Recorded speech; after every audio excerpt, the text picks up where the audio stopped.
Welcome back to the Dodge Dealers 400 here at the Monster Mile in Dover, Delaware. Well, Monday Night Football on ESPN continues tomorrow night when Vince Young leads the Tennessee Titans into the Superdome to face the New Orleans Saints.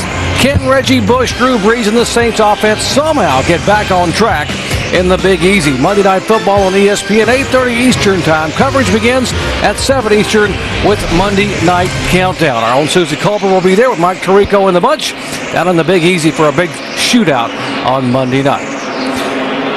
Now let's listen in to our top 4 drivers in the chase on the racetrack.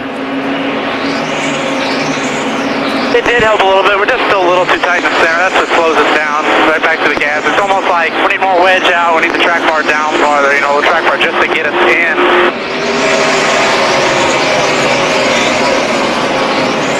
Pretty loose to start and still turning real good off the center to the bottom off the corner. Best it's been turning wise. Yeah, just come up, just scale of 1 to 10, we're like a 3 tight for some reason. I think for some reason it's starting to land on the stops harder. Like I can feel it drag on fresh tires up front, you know, because we're going faster, I think. That's the top 4 drivers in the chase. Andy Petrie, what does that all mean? It's hard for one guy to adjust 4 cars, but it sounded to me like Kyle Busch right there said it's hitting the stop hard, and that happens as these cars run longer and longer. It seems like it starts hitting that. It's a suspension stop. They call it a bump stop, and it makes the car really push and get tight in the middle of the corner. And that's what these guys, a lot of them are complaining about being tight in the middle of the corner. Yeah, Carl Edwards, he was tight in the center of the corner, but loose on entry, so he's going to drop that track bar down the right side to help him out there and make another change for the center. But he better be looking at his mirror right now, because Mark Martin, he has been flying. He's in 2nd place right now. In the last 15 laps, he's had the fastest car on the track, and now he's right behind Carl now, running him down. 0-1 is Mark Martin. Now, Mark won the first 3 September races run at the 400-mile distance here back from 97, 98, and 99. We'll check the speeds as they come flashing by the line. Carl Edwards, a leader. Mark Martin. Edwards, who has not won here. And there is Edwards coming out of turn 4. We'll check his speed. And Mark Martin hustling toward him in 2nd spot. So they're running pretty close. Carl's still the quickest car. But Martin has run Carl Edwards down from about a half a straightaway. Yeah, but those speeds are going back and forth from lap to lap, guys. Edwards just... Mark had to pass a lap car, so we need to check the speeds again a little bit later on, because Mark has been right there. Not losing Edwards at all, and sometimes a lot quicker. Casey Mears, the 3rd fastest car of that group. Battle for 8th position. Kyle Busch gets passed by the winner here back in June. That's Martin Truex Jr. in the 1 car. And Martin Truex got a little loose getting off that corner, and Kyle Busch almost got into the back of him.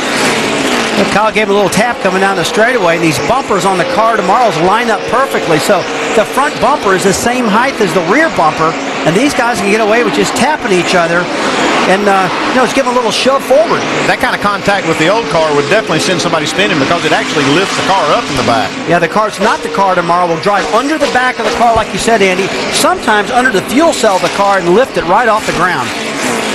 Seemed to me like it'd be kind of hard for these drivers to adjust week to week when you've got a different kind of car and the way these bumpers line up. You almost have to adjust your thinking a little bit.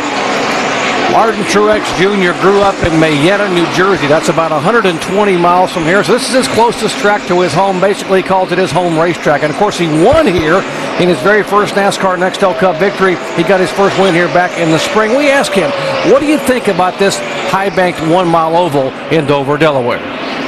Well, if I had to, I'd have to pick Dover. You know, obviously the site of my first win, a track that I've had great success at. I've always enjoyed going to over the years, so really, really looking forward to that one. But there's a lot of tracks in the chase that we seem to run well at, and last year it seemed like the last 10 races were our best of the year, so hopefully we can do that again. Martin Truex obviously understands this is his favorite racetrack. He started 26th. And won here back in June on his 58th career start. One of 4 first-time winners here in 2007. Seems like you get a track that you really have like a favorite track, Rusty. I know Bristol had to be one of yours. Richmond, Martinsville, all those were great racetracks for you. It's kind of a feel good to come back to these tracks, isn't it? Every time you got to go back to those tracks you really like, you just knew you felt so good going there. You felt like you could do something. If you're in a ditch, you get yourself out of that ditch. You know, my favorites were 99 car slowing to come on the pit road with 113 laps to go. Bob Osborne. 200, and into call. Bob. This is a scheduled pit stop for Carl. Down to Mike Massaro. And Doc, you heard Carl's radio saying he's a little bit tight in the center. They're going to try to correct that with an air pressure adjustment, taking a half a pound out of the right front tire. A 4-tire change expected on the 99 Ford as they swing around to the left side to complete service there. 4 tires and fuel for your leader, or for your former leader, Carl Edwards. The only problem here is Mark Martin's got about 25 laps of fuel on these guys. Some of these guys, here comes Matt Kenseth. They didn't pit under that last caution. the question. And that's right, Andy. They stayed out on that last caution, one of just a handful of guys who did. He said he needs more front grip right now, so they're going to make an air pressure adjustment. 4 tires and fuel. Matt Kenseth just slipped back a few spots. As you saw, he came in at about 3rd position, so we'll see if this will get him to the front. Let's go to Dave. Jamie, the wrench that goes in the back window of Kurt Busch's car will reverse that track bar adjustment they made earlier to try to get this car to turn a little bit better. Also make a little air pressure adjustment as well. 4 fresh tires. That'll be the best news for Kurt. Jamie, back to you. And Ryan Newman making his way into his pit box. You see him there on the right side of your screen. He said his car's been great all day, which isn't a surprise for Ryan Newman, who's won, well, a third of his career wins have come at this very track. As you guys talked about, Doc, he's won 3 times here, and Ryan Newman down and away in 14.5. Mark Martin might choose to pit with these guys since they have fresh tires and maybe not let them get out there, but he could choose to stay on the racetrack for 25 more laps. Well, that's just what I was just thinking, Andy, because if he stays out there for a long time now, the lap times are probably, the other guys are going to drive away from him because he doesn't have fresh tires and they do. So what do? Do you stay out there and hope for a caution flag, or you just get down in and get sequence with him? Top 8 cars that last pitted on lap 230. Mark Martin, one of those. Let's check in with Alan. Well, here's the box the crew chiefs are in up there, Andy and Rusty. For Kyle Busch, who pitted and can go until about lap 315 or 320. If the race stays green and he makes the stop then, he can make it to the finish on fuel if the race goes green. But right now, he's giving up incredible lap time to the guys like Matt Kenseth on fresh tires versus Kyle out there on his older tires. So do you take a chance and come in and hope the race goes green the rest of the way and take the lap time over the going the distance on fuel? That's a tough box for these crew chiefs to be in right now. Alan, that's why these crew chiefs make the big bucks, because they have a big decision to make right here. And that's the kind of decision that can win or lose a race for this team.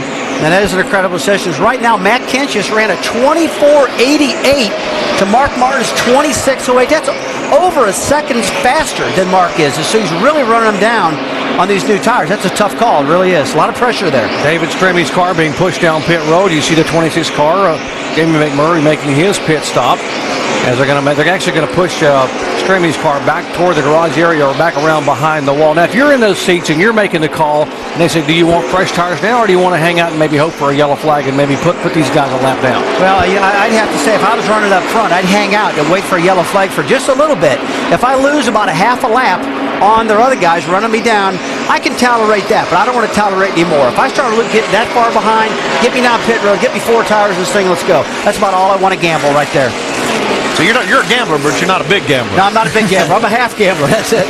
Mark Martin's lap that time was a 25.91 second lap, and Kenseth, who had just pitted, is running a 25.30, so he's given up about 0.6 of a second a lap on the racetrack. And that'll stack up pretty quick on the track. You'll see these guys start to come around on Mark Martin. It's a tough decision to make, and Ryan Pemberton is a great crew chief, and he's leaving Mark out here, and he's going to seal his fate here. And if they get a caution, it's going to make him look real good. You see Kurt Busch right now getting ready to drive underneath Mark Martin. Kurt's got 4 fresh tires. He just left pit road with a fresh pit stop. And you can see how his car is stuck so good at the bottom of the racetrack on his new tires. That's how much new tires do for you. We're being told Mark Martin will be at least 6 to 8 laps away from making the pit stop, so we're going to take a quick break and come back and catch Martin and the other guys as they come in for what could be their final stop of the day. You're watching ESPN on ABC.